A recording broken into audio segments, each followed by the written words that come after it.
এটাই আমাদের সবাইকে কাদা করে নাকি?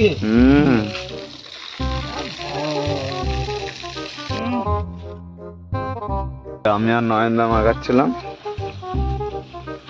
দেখি মুখটা দেখি ভালো লাগছে।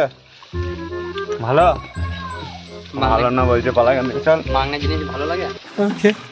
এতটা দিলে হবে কাকু? সব গরুর মতন খাচ্ছে, চপ চপ করা হচ্ছে। এতে কিছু হয় না, আরো ঝাল লাগবে। তা অবশ্য ঠিক।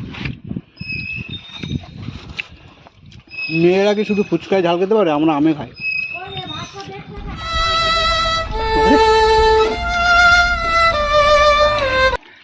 আমার এই অবস্থা, পুরো ঘেমে গিয়েছি আম খেতে গিয়ে।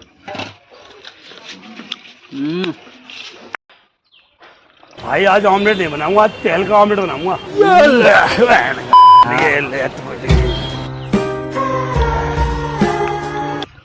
পুরো অমৃত। দিস একটু এইটুকু রাখলো আমার জন্য, দেখো।